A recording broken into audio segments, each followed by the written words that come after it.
Hollywood definitely gives different images to everybody's head. Some glamorous, some historical. But I'm not here to talk about fame and fortune. I am talking about the city's history.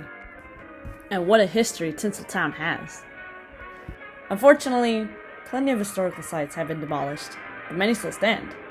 And I'm here to talk about the names. No, not the movie star names like the ones you see on the Hollywood Walk of Fame, but street names.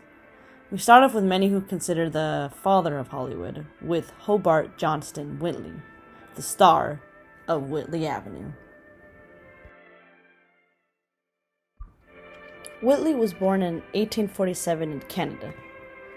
He moved to Chicago and opened up a hardware and candy store. While working at these stores, he eventually became interested in railroads and real estate. He founded plenty of cities outside of California, including Texas and Oklahoma.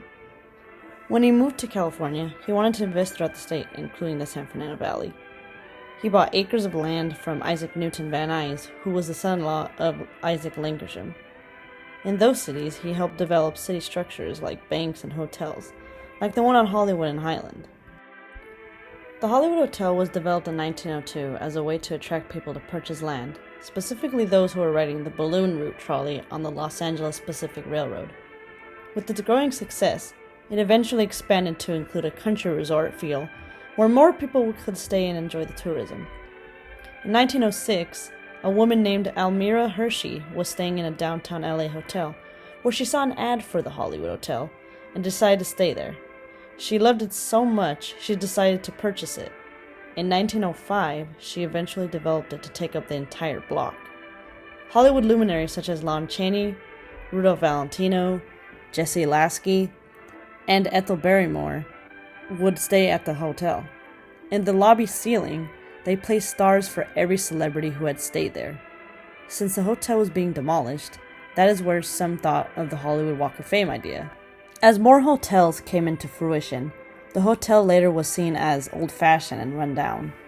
C.E. Toberman acquired stocks from the property's parent company and eventually demolished it to make room for shopping centers, parking lots, and offices. In 2001, those were demolished again to develop what you see before you. Now, the Hollywood and Highland Mall. In the mall, at least they include references to classic Hollywood, like the ascending steps referencing D.W. Griffith's classic Intolerance. Also, now home to the Academy Awards. Whitley also developed the First National Bank in Hollywood, which was originally 2 stories, First National Trust and Savings Bank. Buster Keaton filmed a shot of his famous short The Go before it changed. It was demolished in 1927 to make more room and capitalize the growing number of residents within the area. In 1928, the tallest building in Hollywood at the time was born. This became the First National Bank, in which was home to various offices.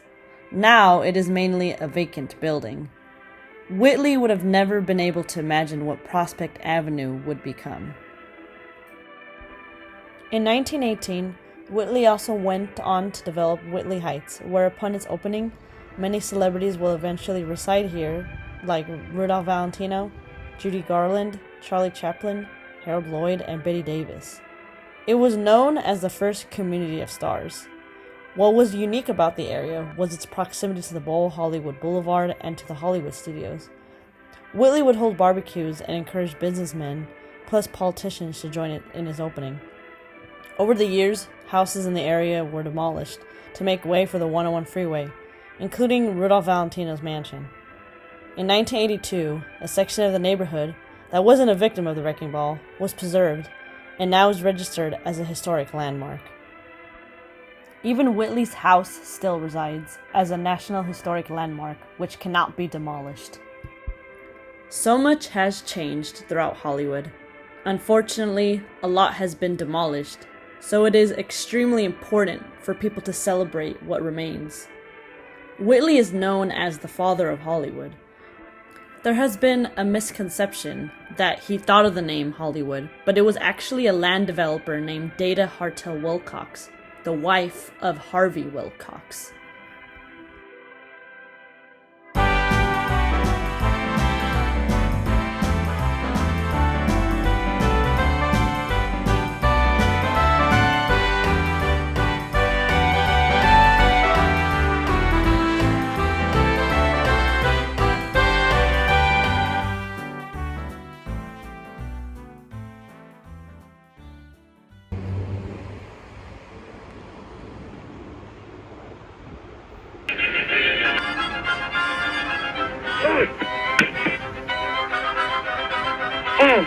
Am I sorry?